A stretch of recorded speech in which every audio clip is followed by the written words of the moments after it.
So patients should consider knee surgery when they've exhausted all other means for trying to make the knee better. If they've tried physical therapy, anti-inflammatory medications, modifying their activities, bracing, injections, if the knee pain continues to be debilitating and really affects the quality of their life, then it may be worth considering knee replacement. Knee surgery can be done a number of different ways for knee replacement. It can be done conventionally with conventional instrumentation. It's a very good way to do it. It's the way we've done it for a long time. Using robotics is a different way to do the knee replacement, utilizing computer technology to try to put the knee in the best alignment possible. I'll often tell patients when we're using computer-assisted robotic knee replacement, it's like aligning a tire on a car. You can do that by looking at it and using mechanical jigs to try to get the alignment perfect. With a computer, you know you can get it perfect every time. You can get a home run every time.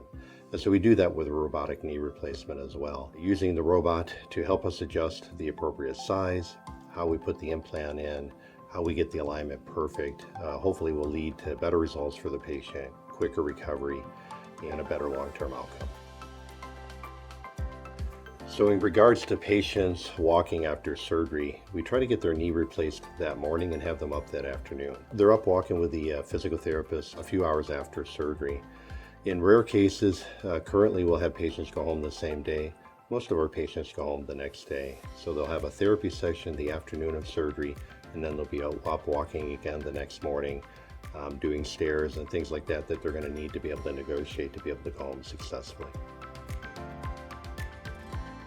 Physical therapy for patients can take on many forms, and it really is tailored to the needs of the individual patient. Most patients require formal physical therapy. Typically, I'll counsel patients that going into the surgery that they'll need therapy for a good 2 to 3 months. Again, that can take on many forms. That can be formal therapy with a physical therapist.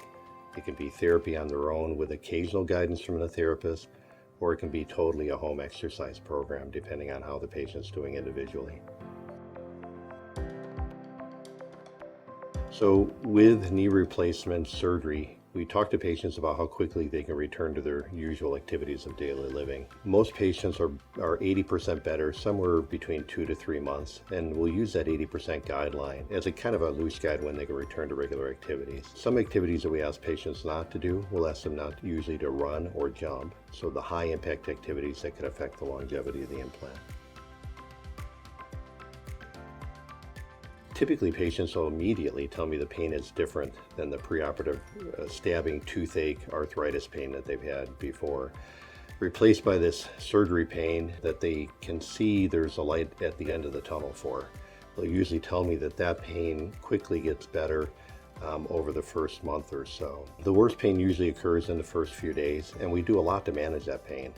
Our anesthesia colleagues have been very good at helping us design a joint replacement regional block program. And so patients are getting a regional nerve block prior to surgery that lasts for 3 to 4 days. It really helps them during the worst initial postoperative surgical pain period. So patients will often ask me, what do we actually do when we replace the knee? Are we using metal and plastic? How do we attach the knee? And so what I'll show them is a model like this, where we bend the knee down. When we replace the knee, we'll actually remove a few millimeters of bone and cartilage. We'll shape the knee to accept a metal cap on the thigh bone. We'll glue that metal cap into place, and we'll do the same thing on the shin bone as well. Once those are glued into place, then we'll do our normal closure and get the patient out of the OR and up to the floor and hopefully into therapy later that afternoon. Where the robotics comes in is it really helps us improve the alignment of how we put these on, how we attach them to the bone so that we get the best possible outcome, an earlier return to normal function and better range of motion for the patient.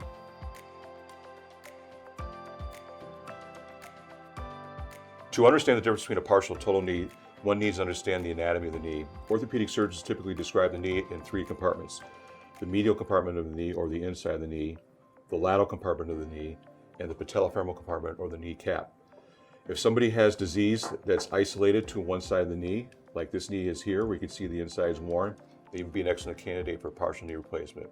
But if they have disease involving the medial side, the lateral side, as well as the patellofemoral joint or the kneecap, then they're more of a candidate for a total knee replacement. So the benefit of a partial knee replacement is that only 1/3 of the knee is actually being resurfaced or replaced. So an example on this model here, the medial side has been resurfaced and replaced, whereas the remaining lateral side and the kneecap are retained. So for a patient who has a partial knee replacement, they usually state that their knee pain is gone, number one, but number two, their knee feels more normal than a patient who has a total knee replacement because they have 2/3 of the knee remaining.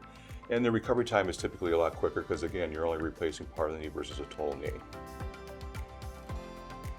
So the benefits of a patient who receives a total knee replacement is that, for example, in this case, all 3 compartments of the knee have been replaced: the medial side, the lateral side, and the kneecap. These are patients who have pretty significant disease throughout their entire knee. They can expect to have basically better pain or no pain at all. Their activities of daily living will be significantly increased. They'll be able to enjoy their lifestyle that they had before they had the arthritis of the knee.